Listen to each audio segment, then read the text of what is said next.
There we go. Hello, everyone. Welcome to another Mental Health Monday. Welcome to another Mental Health Monday here on Even Tacos Fall Apart. I am really excited for our conversation tonight. We're going to be talking about music and mental health.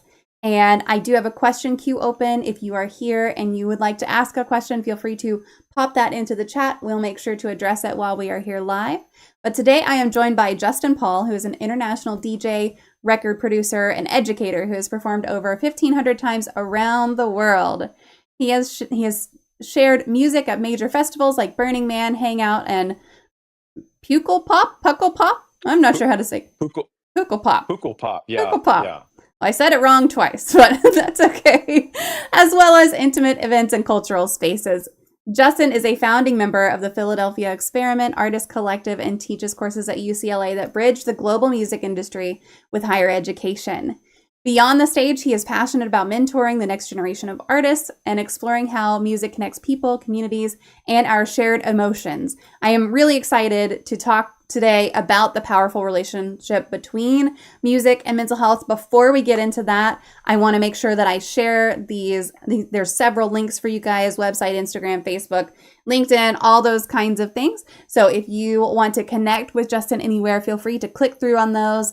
And like I always say, connection is important, but also engagement is key. So make sure that if you go connect with him on any of those, that you are just clicking like on something. Just click like, leave a comment, whatever it is. That's what really helps whenever you go to all these social media platforms and everything. So Justin, I'll pause there and say thank you so much for joining us. And I am super excited to have you here. Thanks for having me. I'm looking forward to our conversation. Yeah, I already said, I am too. So Rose, I see you're here. Hello, welcome. Glad to have you. You know the drill already, how to enter questions and everything. NATO as well. If you have any questions, feel free to drop them in. Justin, can you share a little bit about what led you to a career in the music industry and also like music industry and you do teaching and everything? And then are there things that you love and hate about it? Sure. Well, music's been a big part of my life since childhood, really. My grandmother and both mother were huge fans of music. They both had an awesome vinyl record collection, and I used to help my grandmother make mixtapes for our road trips. And my mom was a singer in a band. They did a lot of like Blondie and Heart covers, and that really kind of inspired me. And then later, my cousin, who's like my big brother, Steve Waller, is a DJ, and probably around 14 years old, I started helping him carry sound systems and records and turntables and being his Padawan learner. Um, and he had so many opportunities that ultimately he needed help. And then I was able to kind of join forces with him. And that kind of took me through my high school years. And then when I entered college, at that point, I'd been DJing for many years with him and really loved it and had the bug and wanted to find a way to turn that into some kind of a career. And of course, when I talked to my high school counselor and she was like, "What do you want to do in college?" I says, "Well, I like to match beats on turntables. What do you got?" She laughed and says, "Well, they don't have that, but they have radio, TV, film." And I said, "Okay, well, I'll sign up for that." And I ended up DJing on college radio, and that really kind of ultimately led me into learning about the greater music industry and working with labels and trying to help promote artists on the radio and break new music, and taught me how to even host my own events and be able to promote them.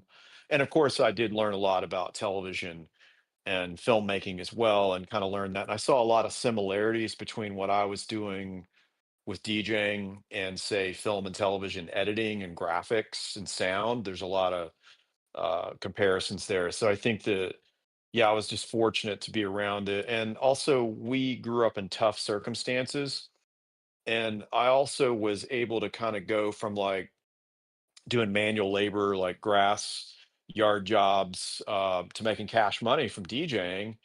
And I saw it as a way to, yeah, make a living and put money in my pocket. And then the bonus part about it was just all the amazing people that you get to meet along the way.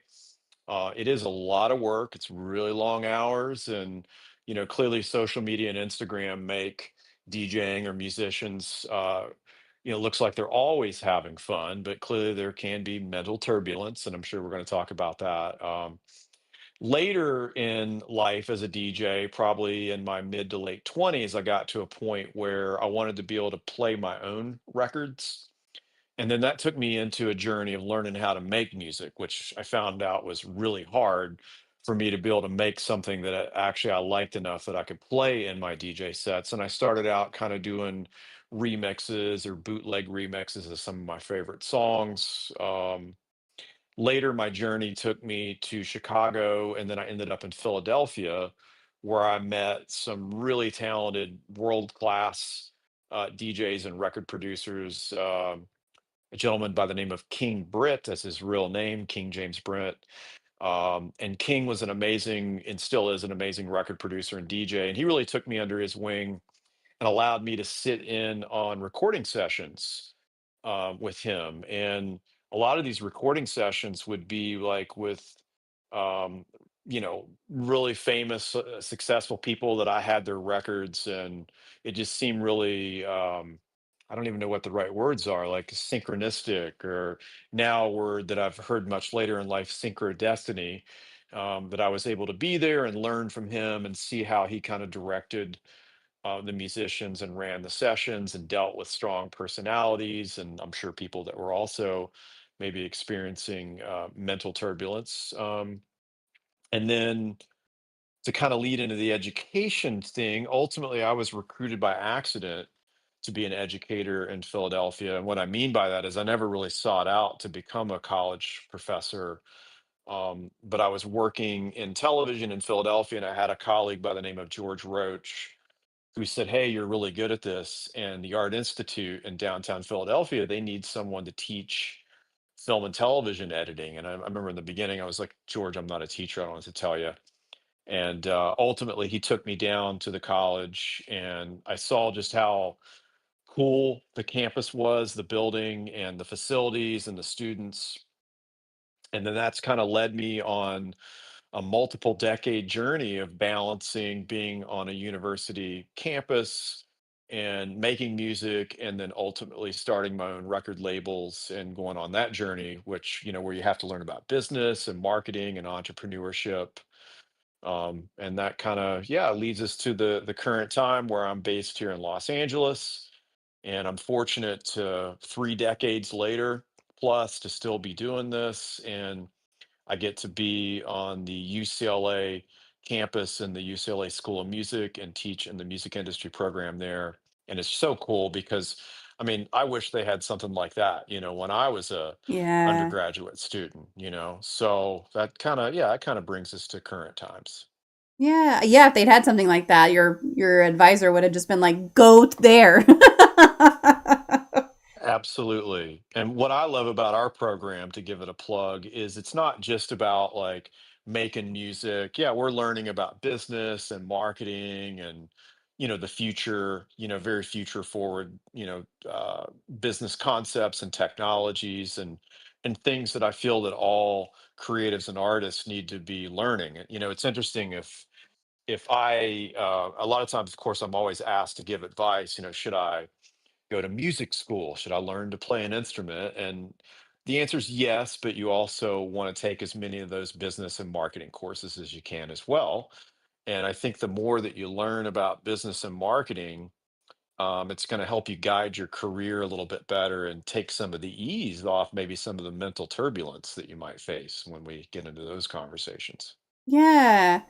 I like how your path just kind of took that winding road to get to where you are. And it sounds like you're really happy with where you wound up. So maybe that was the right path to do it. Do you feel like if you had known that teaching was an option, would you have done it sooner, or are you glad that it kind of was happenstance? Well, I guess to be fair, there was a moment where I was in a film television course. I can't remember exactly what it was. And I did have this voice in my head say, "Hey, this is kind of cool. Maybe you could do that one day." Um, but I think that, you know, being a Gen Xer and a lot of the university professors that I've had throughout the years, a lot of them had like, PhDs and were very academic research based. Now I have a master's degree, but I tend to feel that real world experience is the best way to learn, even though I am an academic now, a scholar, and, my research is more real world. So I guess I probably had a thought in my head that I would never want to go through all that schooling, to get a PhD. Yeah. The irony is my thought process maybe changed a little bit. Maybe one day I am open to that. Even though I'd like to believe after, 30 plus years of doing this that I have multiple PhDs from doing it, right? You need that honorary PhD where they're just like, Right. yes, here you go, I hand it to you. There you go. Well, the thing is you need someone to nominate you for that. Yeah, So yeah. anybody out there wants to help me out with that. Can anyone nominate? Like, can I just like send something in and go here? That's that's a really good question. I've never really looked into what the Mhm. process of that is, but Well, if you but I find did go out, to under you yeah, find out that it could just be anybody, let me know. I'd that's be right. happy to. Maybe it can be. Yeah.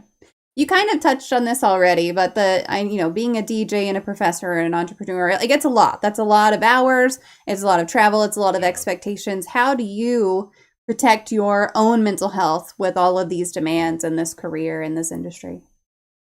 Yeah, that's a good question. I would say that it's an ongoing process, Mm-hmm. right? I feel like we never have all the answers and are constantly making adjustments. For me, it's a combination of exercise. Going on a good walk sometimes is the best therapist for me. Walking up steep hills or hiking, training at the gym, having some kind of a meditation practice, which there's times I'm really good at it, and there's other times that I fall off.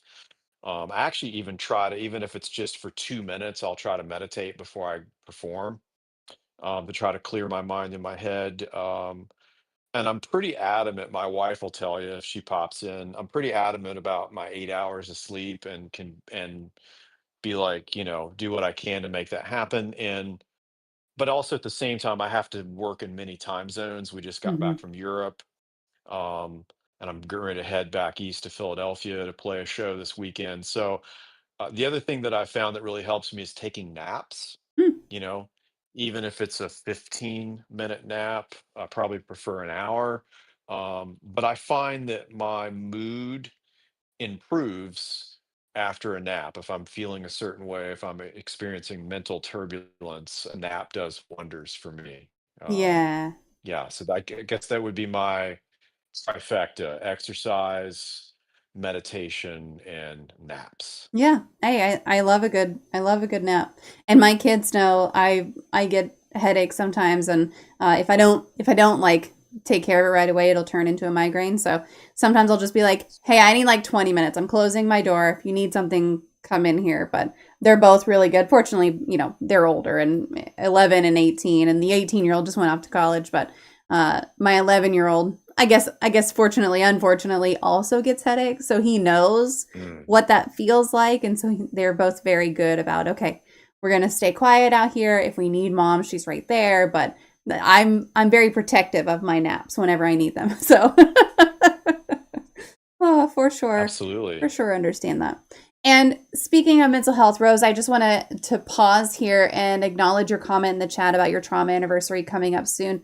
And you said that Mm, it's eating you up, and that's something that is it can be incredibly difficult to deal with. And I just want to say that I hear you and I see you, and I hope that everything goes as well as it possibly can around something like that. So much love to you right now.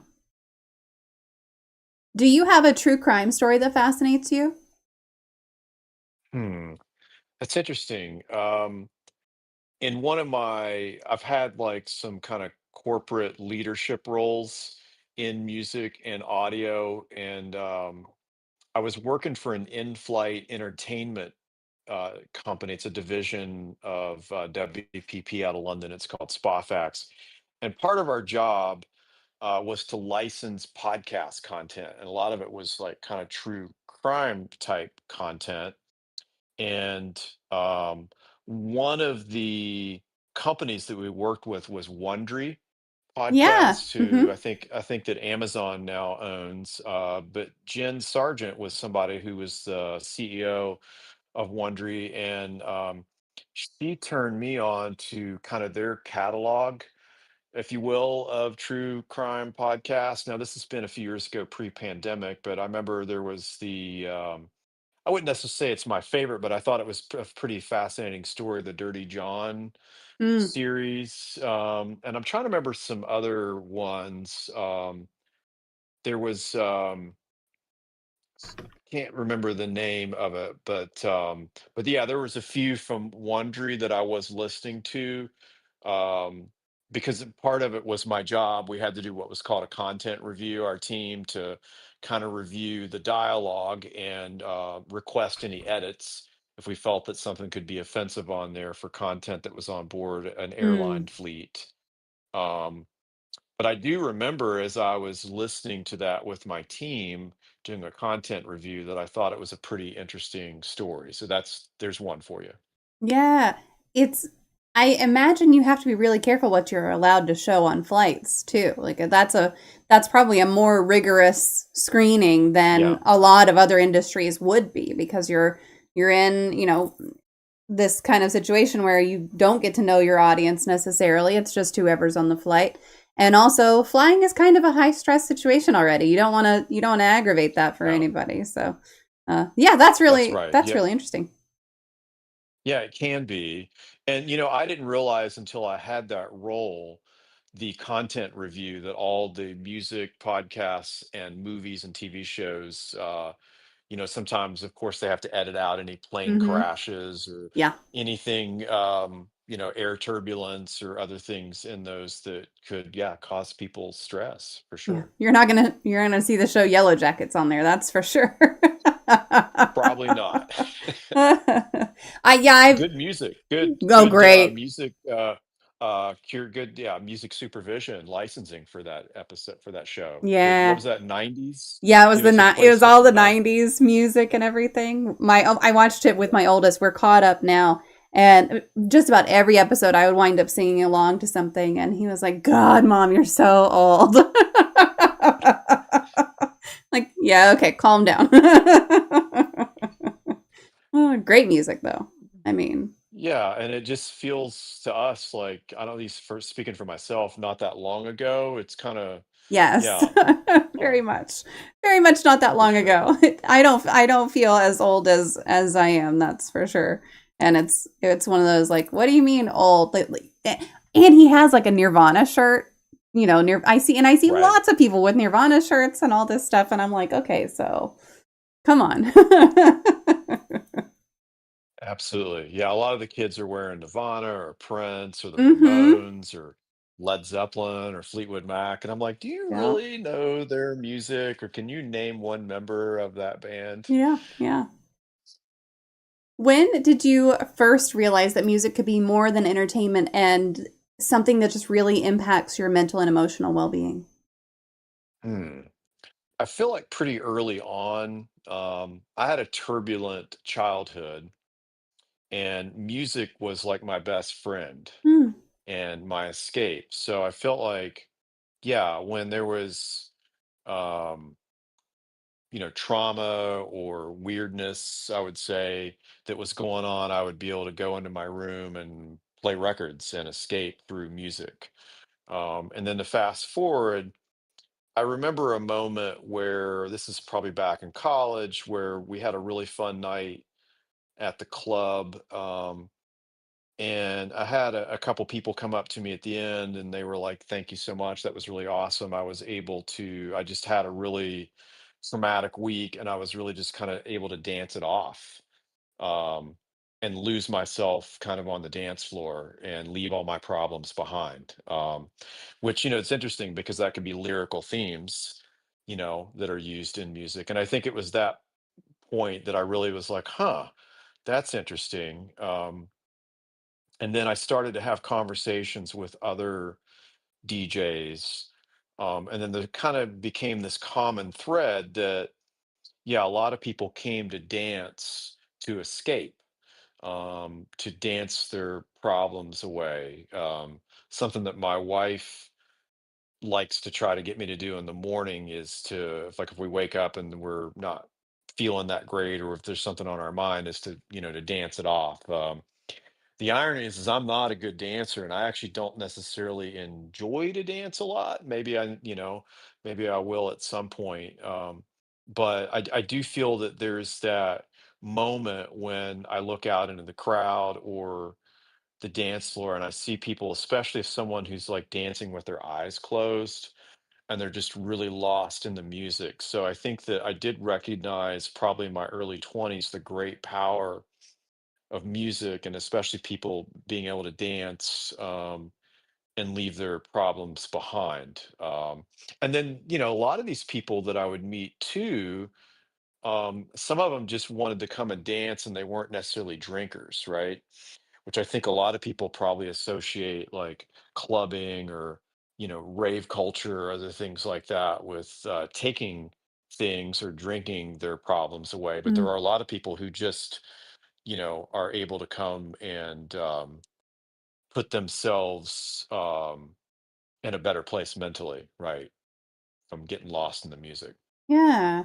There's studies and whole books written on this, but a lot of folks will find that dancing and especially moving like your hips and different parts of your body and everything can really release a lot of things that you're holding on to, and it can be really cathartic for some folks. I'm not a huge dancer. I dance around with my kids all the time, but I don't like go out dancing. But we dance. We my 11-year-old and I were dancing around in the kitchen earlier. Like we just kind of are goofy. It's not good dancing. It's not fancy dancing. If it was ever recorded, I'd be like, oh God, but that's not what it's for. That's right. Yeah, I'm a good, this is my dance move or Yeah. fist work. Yeah, Um, absolutely. you know, I do dance around a little bit when I'm really getting into it, if the crowd, and the right sound system and there's a right situation. Yeah, I'm definitely moving around. I'm not definitely not a statue on stage Hmm. or in the DJ booth. But yeah, yeah, I learned kind of early on that yeah, there's great power in this. And this just made me think of something that in my 20s and in this college town where I was playing a lot, there were on their nights off or before their shift, there would be a lot of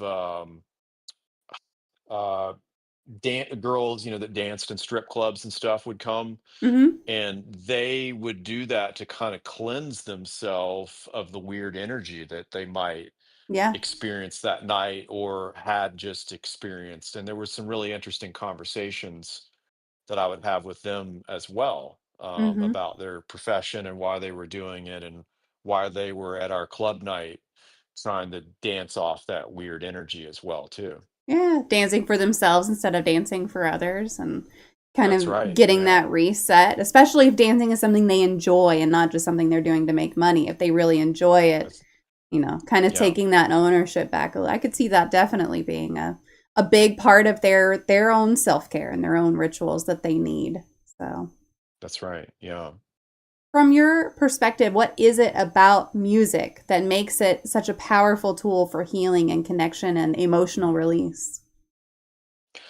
Well, I think there's like clearly the emotional part about it. Music um, can trigger certain emotions, maybe good and bad.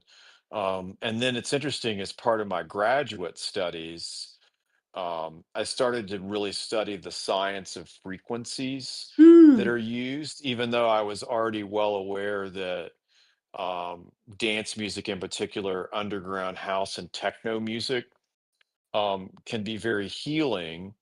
Um, but what I started to learn through my research is that there were certain frequency bands, particularly 40 hertz, which is not necessarily something that you hear, but you can feel. You can see this big subwoofer sitting here. So typically, you need a large speaker or a subwoofer that can move a lot of air. Mm. But through my graduate studies and a bit of my research, I found that 40 hertz frequency, which is typically where the sub bass or the kick drum would be for house or techno music, um, can in some ways stop and even reverse certain mental ailments, Oh, wow. dementia. Yeah, it's been proven in a laboratory that it can even slow down or reverse dementia and other diseases of the mind. And I would say because some of these lower frequencies, especially really hit us in the chest and the abdomen areas, it's almost like this cleansing that's forcing things out of us. Mm. And, a lot of people tend to clearly feel things here, even though it might be going on here. There was a workshop that I went to. I don't know, I'm gonna say it was back in 2018 or 19. And it was this workshop about this study called Heart Math. And it talked about the magnetic kind of waves that our heart can even put out and other things, and how basically it was about being resilient, right? Like learning to be resilient, and how um, we tend to, even though we think it's in the mind, that there's something about the heart and the stomach having its own kind of mind, if you will, or maybe the nervous system. It's all connected. So to get back to the heart of your question, I feel like these lower end frequencies in particular um, kind of can, I don't know, whether it's like gamma rays. I'm just trying to think of some kind of verbal analogy of like how we might want to beam light at ourselves, because a Mhm. lot of times we talk about in different meditation practices, white light, be the light, step into the light. But the interesting thing about sound is sound frequencies, are waves, and really light and sound are all waves. Different lights are wave frequencies. So I think there's definitely some legitimate science behind certain sound frequencies, which then would be in music, that can heal us. Clearly, I have a lot more research to go, and your listeners can actually do some research on this. You could clearly, throw it in your favorite search engine, or you could even have a conversation with AI about it. And so when I started doing this research, I found that there are certain frequencies. I'd have to call up my research to share them with you, that certain frequency bands and even chanting and other things that exist, that throughout the millennia have been used by different cultures, even long before we had, house and techno music, to be able to utilize as a way to heal the mind, or temporarily remove those type of thoughts from us, right? I'm not sure where I heard it, where I read it, but there was, maybe it was Dr. Wayne Dyer in one of his talks. He talked about the disagreeable roommate that's in our head, that sometimes that says something that is not helpful to us, or that dialogue that can go on in our head. And what I find interesting about music and certain sound frequencies is that can kind of keep that voice silent, at least for a while. Yeah, I tried just like looking up real quick who has talked about that disagreeable roommate, because I know I've heard something similar to that as well. I'm not getting anything immediately, but I'm sure I'll find it later whenever I go back and look for it. But there's all kinds of research that shows that these different frequencies and different beats as well can do things like enhance academic performance, or they can enhance Right.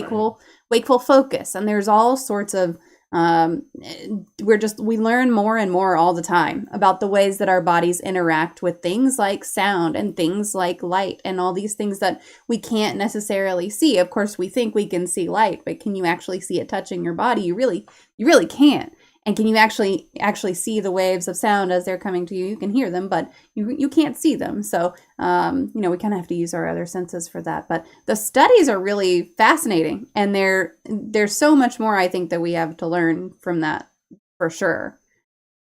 Do you think Absolutely. do you think there are different genres in general that resonate with different emotional needs beyond just like Mm. these specific frequencies or these specific beats? Like, does jazz hit different than Mm. R&B for sometimes some emotional states or anything like that? Yeah, absolutely. I wish I had my lecture slides in front of me because typically, like jazz music, if I remember, tends to make people be more reflective, Mm. um, in their minds. Dance music clearly falls within more that rhythmic state, which takes us to our tribal days, which might um, not necessarily the reptilian brain, but yeah, take us way back to that campfire experience, maybe where people were just pounding on things and rhythmic things. But yeah, what's interesting for me, and this to take it back to the 90s and the early 2000s when I was a club DJ in my college years, is there were certain types of music that I could almost guarantee you that if I played, a fight would break out, Yeah. which was interesting to kind of take it to the opposite for a second. And um, what I really knew then that I didn't necessarily have any research to back me up is there was something about underground house and techno music that when you play that type of music, that it's like very uplifting and even though it might use minor chords, overall it's a bit more of a positive thing, and it tends to bring people of all walks of life together, different belief systems, races, cultures.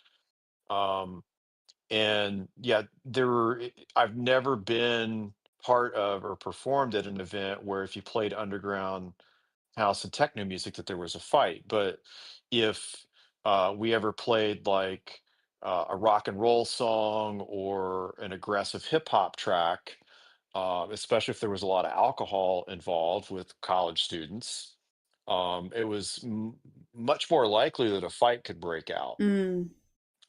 So even though I might like, say, AC/DC, You Shook Me All Night Long, which was believe it or not, a song that we used to play, if people had too much to drink, they could get really aggressive. And I definitely love me some underground hip hop and especially, classic 90s hip hop. But, depending on, once again, how much people had to drink, if you played that track, one of those tracks, it could lead to aggressive behavior. Um, so even though I love I'm really eclectic actually for my own personal listening taste. But yeah, that's why as a performer, I tend to focus do performance stuff more house techno realm, and I'm sure we'll talk a little bit about the ambient sound healing Yeah. stuff that I've been getting active into. But yeah, I've kind of literally witnessed across the board because there was this one particular venue that we were up like way above the crowd and I could watch the entire room. And I could watch it throughout the night where people would start to come in and it would build to even hundreds, even thousands of people there. And there was this thing that you get to see and witness from that perspective as a DJ. And ultimately, even before I knew that it was labeled this, I started calling it dance floor psychology. And what I mean by that is you could see all these mini dramas of human interaction unfolding throughout the room. For example, there could be a guy and a girl in the room, and they might, have an eye for each other, but maybe the guy is too shy to go ask her to dance, so somebody else goes and dances with the girl, and maybe she doesn't even really want to hang out with that guy, but she ends up hanging out with him. And that's just kind of one of many examples of all these mini dramas. But you could also see people's, body language, standing like this, being cut off, if they were unhappy. And there's just all these things that's even hard for me to verbalize that you would witness throughout a 6-hour night. And then, of course, playing music. What was interesting about my early DJ career, it's not like now at a lot of clubs or festivals where you just have this 1 hour DJ set, which in my mind is just absolutely ridiculous because you're just getting kind of warmed up in an hour. But when you played music throughout the entire night by yourself, um, you would be able to take people on a journey and you would be able to witness all these energetic changes throughout the night. And so I think that after, literally, I don't know if you've ever read or any of your guests have talked about the Malcolm Gladwell, Outliers book, where he quantified to become world class at something, you need 10,000 hours of deliberate practice. And whatever your field is, Hmm. um, gosh, I don't even know how many hours I would have now at this, but I would say even during that time, I'd surpassed my 10,000 hours of deliberate practice. And when you're doing that, you're able to witness, see, and experience and feel things that can't really be taught in a Mm. classroom. Like there's a course that I helped create at UCLA. It's called The DJ as Performer. And I have lectures about what I call dance floor psychology, reading the energy in the room, trying to read people's body languages, feel and read their emotions, and let that help drive the music selections that you make instead of curating a playlist and sticking to it. I think Hmm. that's one of the things that separates a great DJ from somebody who doesn't quite have the experience yet, um, is that you're able to show up at the gig and you don't really know what you're going to play. You just read the energy one track or one song at a time versus somebody who builds a playlist, they show up and they stick to it. Because the thing is when you do that, I'm sitting here in my studio, maybe making a playlist, but when I show up to play the gig, the energy is going to be very different in the Yeah. room. Just kind of using that as an example. So that's kind of a long-winded way of saying that ultimately DJs and musicians have great power, whether they know it or not. And I'm very keen and well aware of the emotional power that music can wield upon the audience. So I always do the best that I can to leave people better than I found them, if that makes any Oh, sense. I love that. Yeah, that's really great. When you were talking about the fights breaking out and everything, it made me think of that one classical piece that like caused a riot whenever it was first performed. Mm. I can never, I brought this up probably at like 5 times throughout the course of this show, and I can never remember the name of it. But there is a musical piece, it's a classical piece, and when it was first played, there were people like screaming in the audience, and you think now like, oh, it must have been really weird, and you go listen to it and you're like, no, that's not weird. But at the time it was something that was different, and I guess it just touched everyone's emotions in a weird way that night. Yeah, I'm gonna have to look that up. I feel like I should know that, but I've not heard of Yeah, this. and I wish, is it the spring riot classical I don't even know how to search for it. I just, man. Oh, Rite of Spring. Oh my gosh, yes. Rite of There you Spring. go. Okay. Yes, Rite of Spring by Stravinsky. There were riots. Hi, Hebe. Thank you so much. I appreciate you very much knowing that, first of all, and piping up with it. Appreciate that very much. Uh, Awesome. Thank you. I'm going to look that up and add yeah. this to my lectures about how music can control environments and people's emotions. Yeah, and it's a beautiful piece. Like you go listen to it now, and it's like, wow, but it is filled with emotion, truly. So, it's very cool, very cool. So it caused fighting, huh? Yes, yeah, it caused fighting, and people like stormed out of the theater, and Huh. yeah, it was quite a bit. I think there was fainting involved. This was a long time ago, so My yeah, goodness, I it's should really know cool. this. I'm going to talk to one of the musicology professors about it, who I'm sure incorporate this into their lectures. Yeah, do. I love that very, very much. Again, reminding folks that if you have any questions for our guests, feel free to pop them into the chat. We'll make sure to get them addressed while we are here and live. So, in your teaching at UCLA, how do you talk with students about well being and sustainability, their own well being, Mm, and the yeah. sustainability in a career that's often super high pressure? Yeah, I try to have real talk with them and let them Mm, know that this is not for the faint of heart. yeah. Like pursuing a career in the arts in general takes a lot of courage, and it's not a traditional career path. Um, Historically, in say a career or a medical environment, is if you do a really good job and you get along well with your coworkers. Ultimately in the corporate world, there's somewhat of a progression, right? I can start here and Yeah. ultimately maybe end up here. Maybe, yeah, in the medical field and maybe legal field. Maybe you start out as a junior attorney, and ultimately maybe you can work your way up to become partner of the firm, right? Um, but in the music world, it's a roller coaster ride, right? And it's funny, one of my good friends, and he was somewhat of a mentor to me in Philadelphia, Dazia Blakey, who's an amazing DJ, record producer. His uncle was the legendary jazz drummer Art Blakey. He used to say to me, Just, um, you always want to try to stay up and coming, because once you reach the top, the only way is down. Mm, And I'm not sure I necessarily agree with that philosophy, but I think in some ways, often wonder if that was his own self-help mechanism, to mentally prepare himself if he were to blow up and have a number one record or become super popular. But I do think about that often, and I share that with my students, and I ask them what their thoughts are on it. mm, But yeah, I mean, it's interesting. I'm sure your viewers and listeners know that music's very subjective, right? And we live in this world now, especially because of social media. um, there's a lot of memes about, and I'll stick with DJing.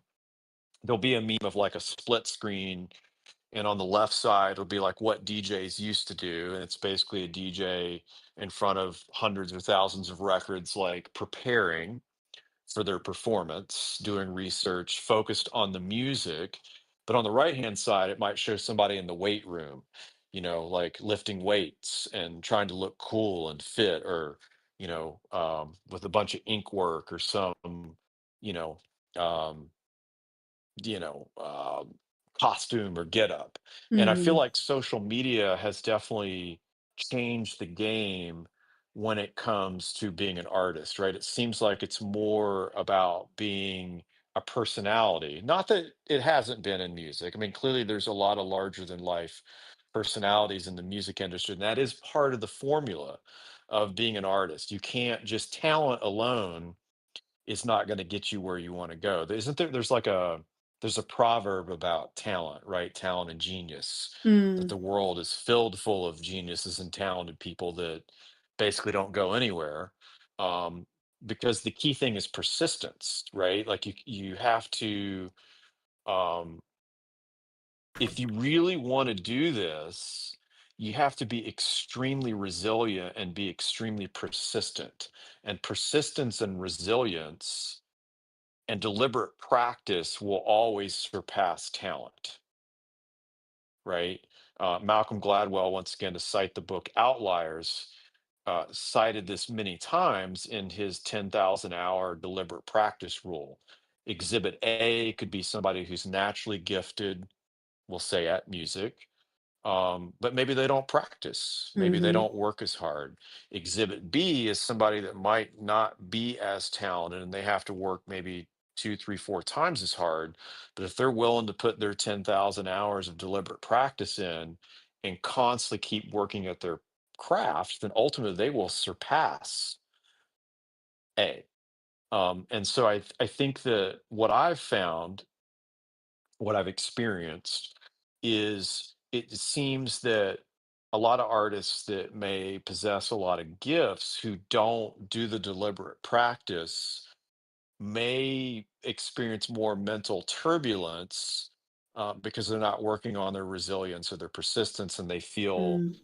that talent alone might get them to where they want to go. So that is definitely part of my ongoing discussion and lectures with my students in the DJ as Performer course. And I also talk about that in my business related courses as well, because a lot of those courses are usually half of the students that are there want to be the artist, right? So I think that, um, yeah, wanting to become an artist is a tough road to walk. And typically, I think that what happens is a lot of artists, including myself, might look up to someone else and you want to try to replicate what they've done, right? But that's not the way to success because ultimately everybody has to walk their own road Mhm. alone, right? And walking that road alone, so to speak, um, you can either have two different mindsets. You can either accept that adventure, embrace it, and have fun with the unknown. But then on the flip side, I think it's human nature to not like the unknown, right? We want to know things. We want to know what's coming around the corner. And I think the unknown part for some people creates a lot of mental turbulence, including Yeah. myself. And it's something that I'm in the process of trying to enjoy and embrace the unknown and even try to gamify it a bit. Um, when my wife and I aren't religious per se, I would say we're probably more spiritual. But one of the things that we say when we're, I guess, giving grace at a meal is we say something to the effect of "Thank you for all the amazing things that are going to happen in our lives that we don't even know about yet." Um, because what I have found through my own career, and trust me, it's been a roller coaster ride. It's been up, it's been down, and then I feel like the roller coaster is going back up for me as of late. And I've been in this business long enough to sense when we're going up or when we could be trending towards a dip. Um, and one of my favorite authors, Seth Godin, wrote a book called The Dip and about how you have to be able to push through the dip with things. And I think that what I've learned is if you just keep going and you don't give up, um, that things ultimately can work out for you. Now, maybe they're not going to work out exactly as you would like them to, or what your ultimate, dream or vision is. But I think that's part of the key is if you want something bad enough, is you just have to keep going and you can't give up. And there's times in my life that I look back and think, wow, like if I would have called it quits and given up, all these other amazing things would have never happened. Mm. Um, and, just like anybody else, like I said, I've experienced mental turbulence. And, even earlier today, I had a bit of mental turbulence over misplacing something and kind of laughed at myself afterwards. Like, here I'm getting ready to go on a podcast talking about mental health and I'm having a moment, right? So clearly, you know, I feel like it's like being a surfer trying to stay on your surfboard in life. Like waves are going to come and knock you off the surfboard. And, going back to your question about what I share with my students, it's like, how to get back on the surfboard and find that next wave to catch and try to ride it, right? Because that's just how life is going to be. And the life of an artist is a lot of uncertainty. Mhm. Um, and another thing that I share with them is like I say, hey, it's okay to have another job while you are doing your art because it's way better to have money coming in and knowing that your bills are paid and that you're going to eat than to end up on your friend's couch.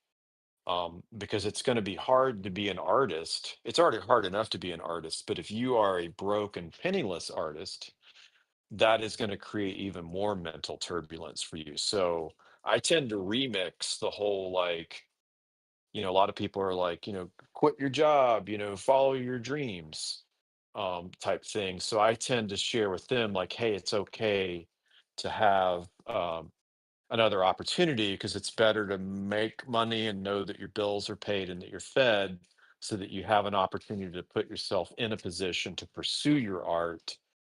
And you want to be careful about looking at Instagram or TikTok and seeing artists that you look up to because there's a lot of fine print behind what you're seeing, right? Mhm. They could be working other jobs and doing other things to supplement their income, right? Um, so I tend to be very open about that, even about my own income streams, about how my professorship and that type of stuff in a lot of ways uh, creates more stability and you know a firmer footing so that I can say no more than I say yes as an artist. Because one of the things that I found once I got to a certain point, I crossed over.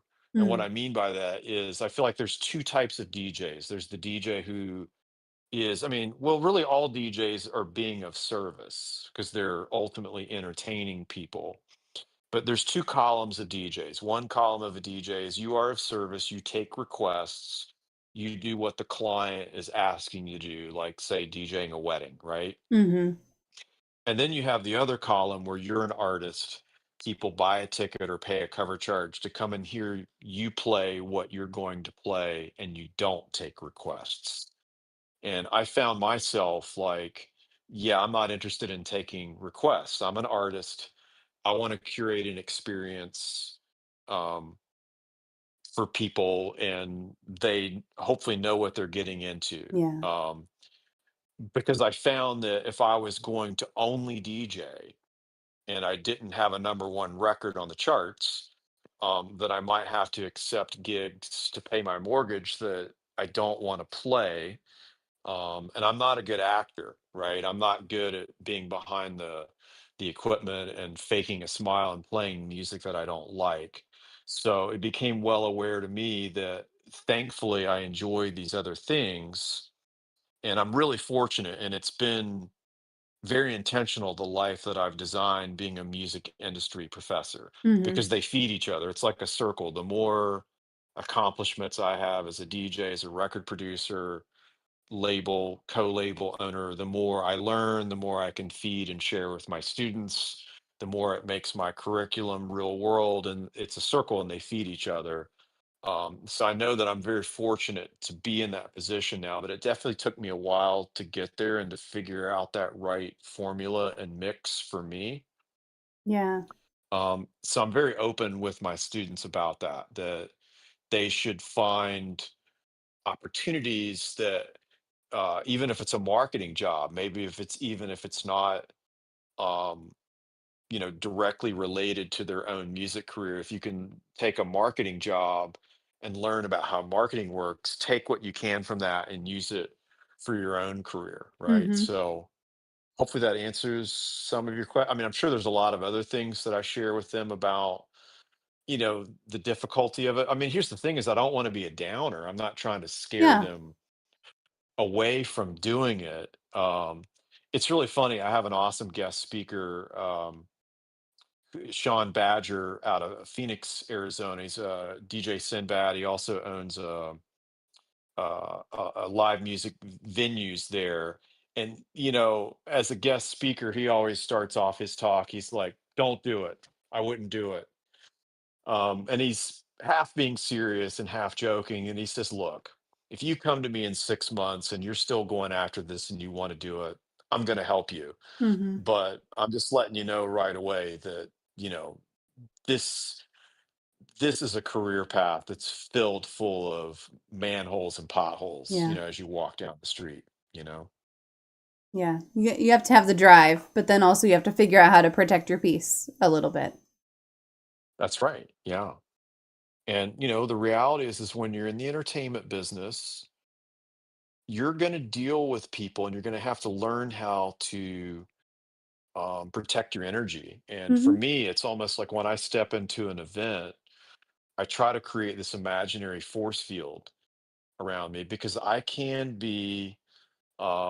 feel like everybody can be influenced by people's energies or things, their pain body, as Eckhart Tolle would say. And when you show up at an event, there's hundreds or thousands of people, or when you're on stage, they're beaming all this energy at you. Um, so I'm well aware of that. Before the performance or after, I need to almost like cleanse myself from what everybody might be going through, or things that they're carrying um, there, if that makes any kind of sense. Yeah. We've got a great question in the chat as well that I want to make sure that we get to. So Phoebe says, as a recovering music adjunct myself, I'm curious how you are approaching supporting your students' mental health in and out of the classroom in this moment, with the ongoing federal presence in LA doubtless affecting your Mm. students' sense of safety both creatively and just in their day to day. I mean, we have real talk about it. I'm like, if I have a student that comes to me and they're like, I'm really concerned. I'm concerned that I'm not going to be able to keep up in the class. I'm always like, Mm-hmm. look, you got to take care of yourself first. Yeah. Like, that's why they tell you to secure your mask on the plane before helping Mm-hmm. others. Um, and it's a tricky thing because, um, you know, I tend to, what's the right word? It's like stay apolitical or like independent right down the line. There might be certain feelings or things that I'm having, but I do tend to avoid those things and always have. But I do try to hold space for them and listen. And the universities are really great about providing resources to professors, and we are mandated reporters.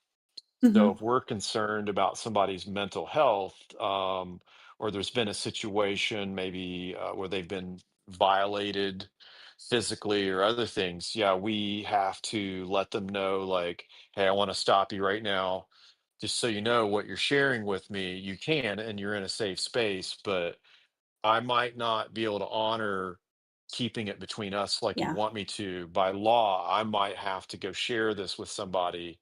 So I just want you to know that before you continue. Are you okay with that? Because what you share with me, I might have to connect you with a counselor or somebody who can help you with this thing that you're navigating.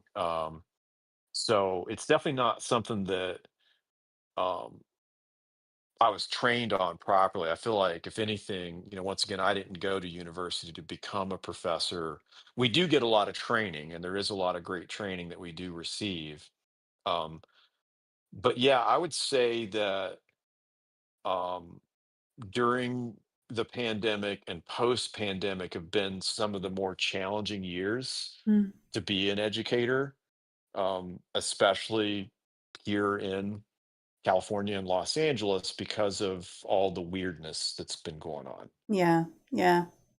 Have you seen students who are really holding back a lot? Like, have you had to advise any of your students, like, either on, I understand why you're holding back, or, they're coming to you and saying, I feel like I can't express myself because of the current political Mm. climate, or, anything like that, global situation, anything. I feel like, if anything, I try to create this space where people feel comfortable That's great. about Yeah. sharing things. I think it's different because, I mean, first and foremost, I come from a music background, and music is all about community. Mm-hmm.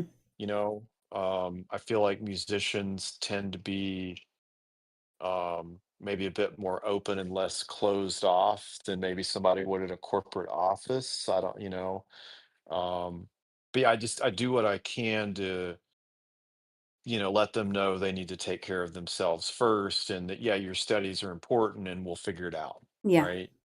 Yeah, that's great. And that's a really good way. I hope the students appreciate that, because I know not all professors are that way. I don't want to say especially not in Texas, but that's where my kid is going to school. So, you know, Sure. but I hope that they appreciate that and recognize that that is something that is of value, and that I hope they take advantage of it as well.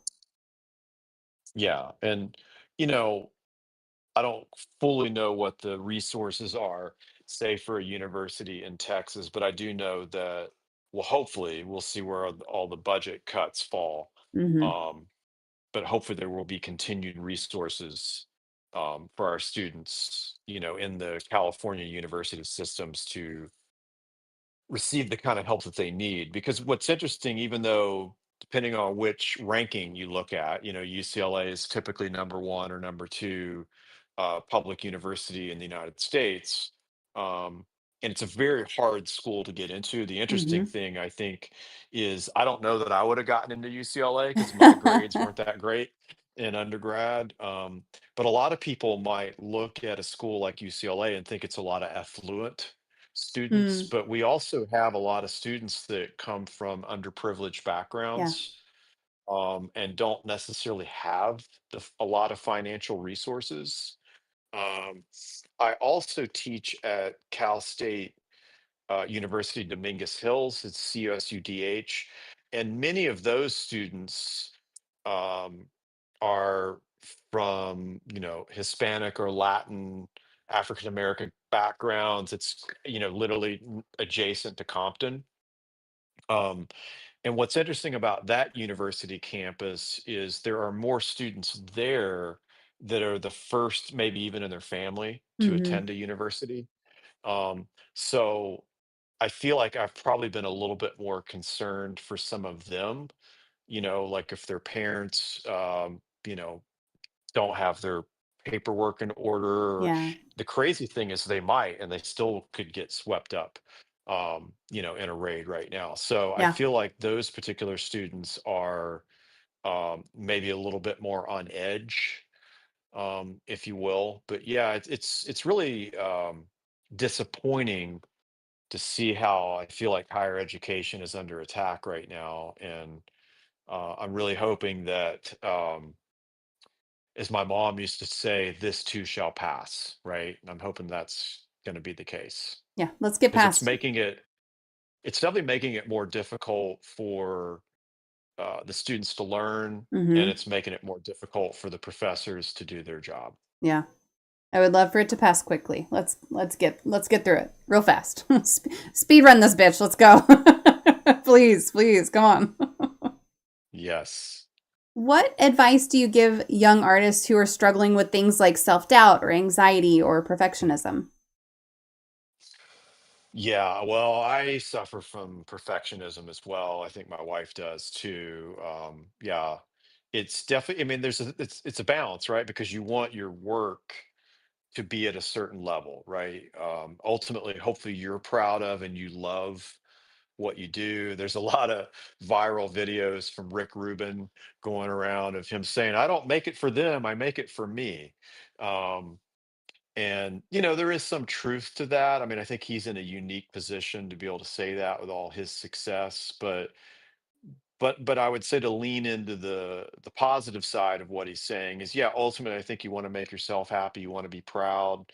Um, the unfortunate thing about music and the arts is there's a lot of this external validation. You want people to say, oh my God, that's an amazing painting, or wow, your film, is awesome. It really touched me, your piece of music or your DJ performance. And it's a slippery slope, that type of profession, right? Because you're looking for this external validation. A lot of in the music industry, in particular, artists are always thinking about, fans. I want more fans. I like to use the word community member. I like to switch that out for fan, because it feels a bit more personal.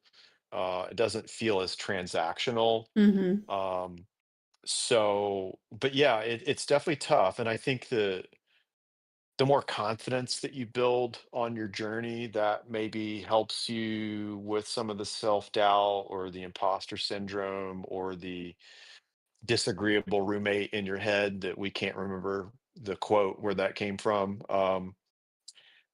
But yeah, I would say the more deliberate practice, yeah, the more deliberate practice, the more confidence that you can build, I think is going to help you move forward with your career.